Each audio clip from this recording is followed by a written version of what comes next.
tahun ini acara Imlek hanya kita laksanakan sederhana saja. Untuk hias-hias lampion ini anggarannya cukup, karena yang cukup besar juga. Tidak ada kegiatan untuk cap gome, maka kegiatan Imlek juga tidak ada. Pandemi sama-sama susah, kita juga adanya kegiatan, maka sumber pendapatan itu ya tertutup.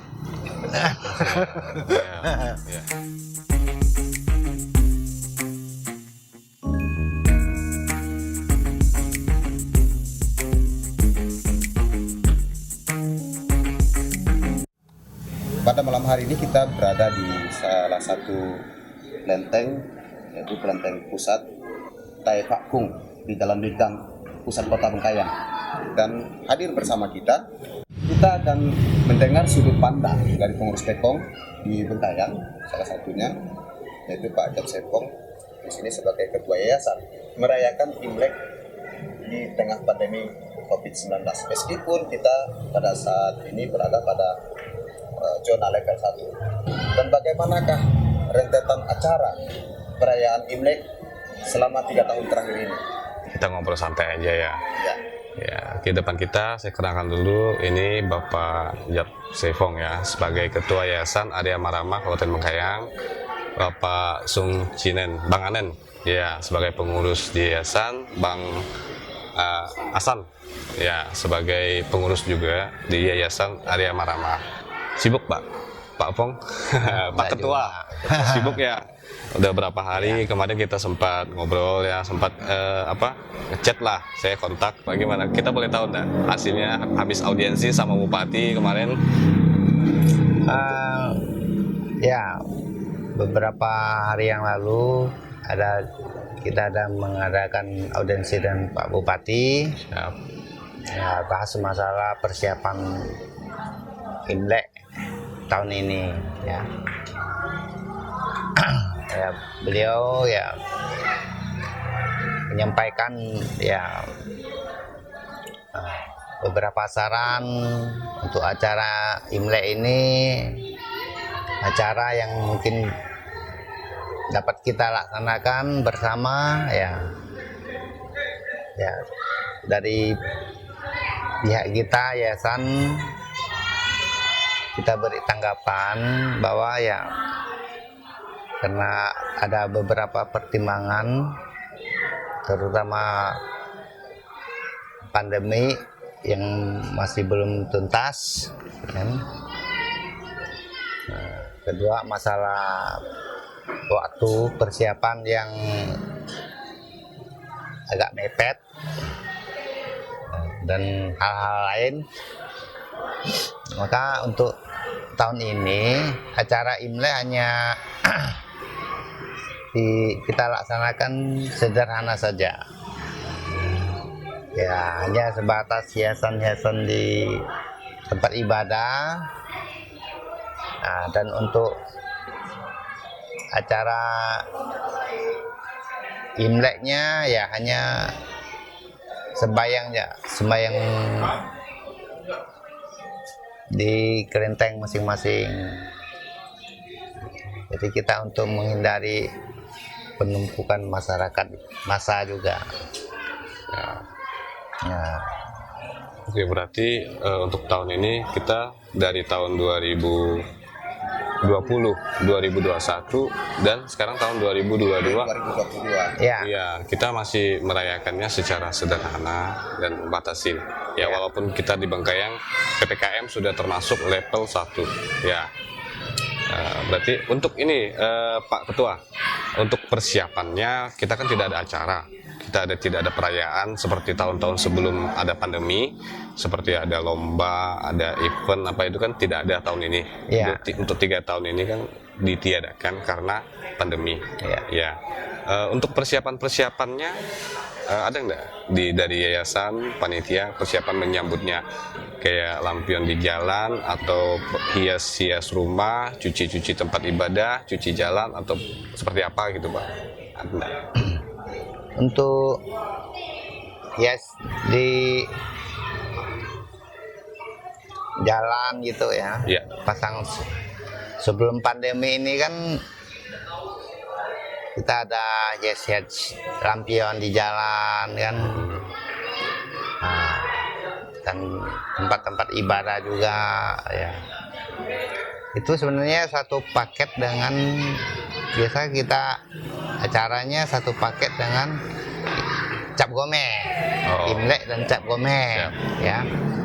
Cap gome juga nggak ada ya, maka untuk Imlek juga kita tidak ada kegiatan hias lampion di jalan. Oke. Ya, ada. Mengingat untuk hias lampion ini anggarannya cukup karena yang cukup besar juga. Siap.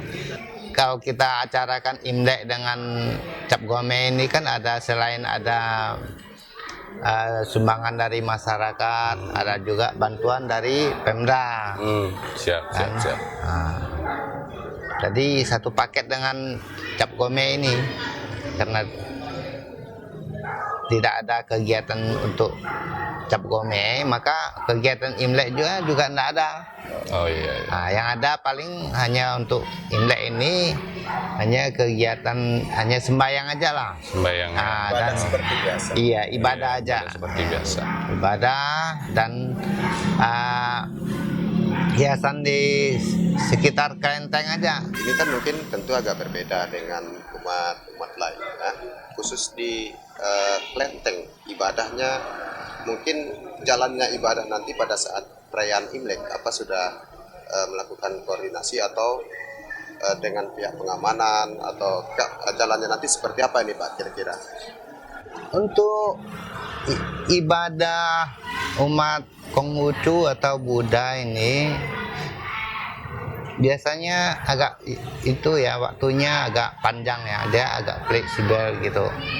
Fleksibel ya? Ya, fleksibel. Jadi dia biasanya tidak terjadi penumpukan umat ya dalam satu saat gitu ya. Nah, jadi biasanya waktunya bebas. Nah, misalnya dia tanggal 1 itu sembahyang biasanya dari subuh orang bisa sampai waktunya panjang dari subuh sampai malam bisa. Tidak ditentukan dengan waktu yang tertentu gitu, tidak bebas. Tidak terjadi penumpukan massa Pak ya? Iya tidak. Oke. Pak, saya pengen tahu Pak, mungkin warga Bengkayang juga pengen tahu, bahkan warga di mana-mana juga pengen tahu. Perayaan Imlek ini kita sudah 3 tahun terakhir berada di pandemi Pak. Apa sih dampak yang dirasakan mungkin dari pengurus yayasan termasuk umatnya? Apa dampak yang paling terasa Pak? Dampak yang paling terasa bagi yayasan pertama itu ya biasanya ada kegiatan, misalnya ulang tahun Pekong, Kuan Im, kegiatan Cap Gome juga biasa kita ada sumbangan dari umat kan, ada sumbangan dana dari umat untuk operasional yayasan. Tapi karena situasi begini ya otomatis ya kegiatan tersebut tidak ada ya, jadi sumbangannya pun tidak ada kan. Artinya ini menjadi apa namanya kesulitan juga ya? Iya, kesulitan juga ya. Yang mampu ya kita bertahan lagi gimana gitu. Biasanya kan ada acara umat datang, ada juga sumbangan. Nah, itulah yang kita manfaat untuk operasional yayasan. Karena tidak adanya kegiatan maka sumber pendapatan itu ya tertutup. Ya kita katakan sumber pendapatan pemasukan ya kurang, maka ya imbasnya inilah misalnya untuk Imlek ini ya terpaksa kita lakukan ya seadanya, semampu kita kan. Soalnya untuk hias lampion di pasar-pasar ini itu biayanya itu sekitar ratusan juta. Wah, operasional juga. Iya, ratusan juta. Sekitar. Ada perhatian dari pemerintah daerah Pak selama pandemi? Apa? Selama pandemi rasanya belum ada gimana ya, perhatian gimana ya. Mungkin sama susah. Ya, sama-sama susah. Kita ngerti juga Pemda juga kondisi negara kita lah gimana kan. Pandemi sama-sama susah. Kita juga maklum, kita juga nggak terlalu banyak nuntut, minta gitu ya. Semampu kita lah. Kita ngerti, yang penting macam mana kita ya atur lah gitu kan, untuk pengeluarannya yang bisa kita ya pangkas kan, yang pengeluaran yang tidak perlu kita sesuaikan gitu. Jauh sebelum pandemi, tahun-tahun sebelumnya, pada perayaan Imlek hingga Cap Gome, saya tertarik pada Cap Gomenya. Kota Bengkayang ini tidak jauh dari kota Singkawang, dan kedua-dua kota ini sama menariknya dengan kegiatan Cap Gome. Dan di situ pada perayaan Cap Gome ada sinkronisasi, kemudian kerjasama dengan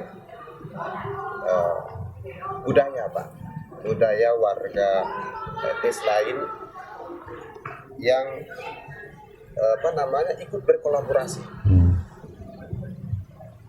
Apa sih Pak yang menjadi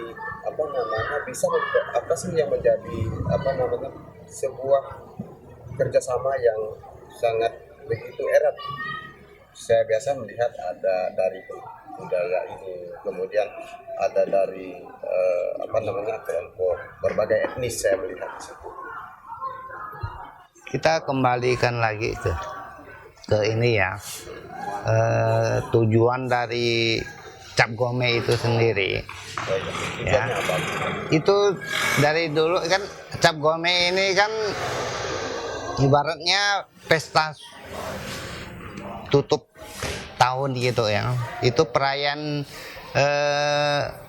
kalau di Tiongkok sana musim semi itu udah acara penutupannya gitu. Istilah kalau bahasa Bekati itu berapek sawah gitu. Ya mungkin ya puncaknya. Untuk Imlek sendiri itu artinya kan perayaan bersukacita, habis panen bersukacita gitu kan. Itu kegembiraan kita semua.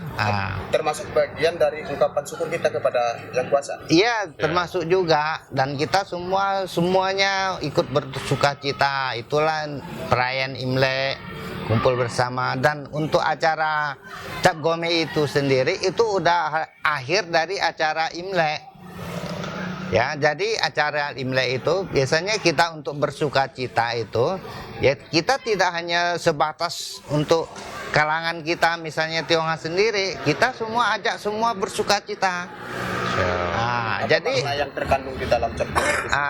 Dan kita juga punya ini ya, selain ada juga nilai agamanya ya, nilai ritualnya, itu yang misi kita ini tampilkan nilai seni dengan budayanya. Ya, itu tujuan kita. Maka kita rangkul. Di situ ada seni budaya, sebenarnya. Iya. Ada seni budaya yang mengikat di dalamnya, dan itulah bagian yang tidak terpisahkan dari NKRI, Pak. Iya, betul. Jadi selain ada nilai spiritualnya, itu kita ada nilai seni budayanya. Jadi makanya untuk yang ikut berpartisipasi itu tidak terbatas dengan kalangan agama tertentu atau ras tertentu. Jadi semuanya bisa masuk. Soalnya itu acara seni budaya, ya agak ritualnya ada juga. Jadi kita semua sama satu ya, bersatu gitu, ikut merayakan acara ini. Dan kedepannya mungkin kita harap ini bisa jadi satu ikon untuk pengembangan wisata daerah kita. Siap. Itu untuk demi kemajuan daerah kita juga kan. Bisa kita kemas lebih baik lagi kan. Kerjasama, ada bantuan dari Pemda gimana kan, dari Dinas Pariwisata, kita kemas lebih baik lagi. Ya, untuk menarik wisatawan dari daerah kita sendiri maupun dari daerah luar, ya terutama mungkin dari daerah Sarawak misalnya. Mereka nggak punya acara yang begitu, nggak ada acara cap gome. Nah, mungkin waktu cap gome mereka bisa datang berkunjung dan ramai-ramai. Jadi berarti acara perayaan Imlek dan cap gome itu sebenarnya bukan tentang perayaan agama, bukan tentang perayaan etnis, bukan hanya tentang jadi lebih ke agama seni saja. Dan budaya. Seni. Di situ ada ritualnya, agamanya masuk, tetapi seni dan budaya juga masuk. Tetap masuk. Identitas lokalnya tampak. Dan kita semua berharap semoga pandemi ini cepat berlalu. Ini seandainya kalau pandemi ini sudah berlalu, harapan kita ke depan untuk yayasan kita, untuk pekong kita, untuk terutama kita untuk warga HK, kita warga Tionghoa di Kabupaten Bengkayang. Mungkin ada sedikit harapan ke depannya seperti apa gitu, Pak? Ya, macam kita pun pertama berharap pandemi ini cepat selesai harapan ini untuk kita punya program tapi mungkin masih banyak keterbatasan kan, mungkin masih kita pertimbangkan lah. Itu harapan pasti ada, demi kemajuan daerah, terutama untuk pengembangan sumber daya manusianya. Itu ada dalam impian kita, harapan kita, cuman karena kondisi yang sekarang mungkin yang kita harapkan ini pandemi ini cepat berlalu saja. Oke, siap. Berarti seandainya kalau pandemi ini sudah berlalu, berarti kita Pak Ketua sudah punya program tersendiri gitu ya? Ada. Udah punya visi dan misi ke depan gitu ya? Iya, jelas. Kita sebagai pengurus ini harus punya visi misi ke depan untuk masyarakat juga, kan? Dan untuk pelaksanaannya tentu masalah dana itu udah jelas. Siap. Jadi ini yang perlu kita persiapkan dulu. Oke, siap. Intinya kita berharap pandemi ini cepat berlalu dan semua aktivitas bisa kembali normal lagi gitu ya. Oke, siap. Berarti dari seisi pembincangan kita, dialog kita dari awal sampai sekarang, sampai titik ini kita tarik satu kesimpulan. Kesimpulannya gimana? Untuk tahun ini, untuk tahun ketiga kita di pandemi, berarti kita masih merayakan Imlek secara sederhana. Dan tidak ada perayaan dalam bentuk acara, dan kita tetap ritual tetap berjalan. Kesederhanaan yang tidak mengurangi makna Imlek. Saya Cap Sevong Agustinus, Ketua Yayasan Vihara Arya Marama Bengkayang, mengucapkan kepada masyarakat Tionghoa, khususnya masyarakat Tionghoa Bengkayang dan seluruh masyarakat Kota Bengkayang umumnya, selamat tahun baru Imlek. Semoga kita diberkati dengan keselamatan dan rezeki berkelimpahan, dan semoga pandemi cepat berlalu. 我恭喜新年万事如意，祝福大家福望虎年帶來嘅賀運氣，新年進步。恭喜新年快樂，万事如意。今天我代表华人祝福大家，新年快乐，虎年大吉大利，新年快乐，万事如意，身体健康，阖家平安。谢谢大家。恭喜新年萬事如意。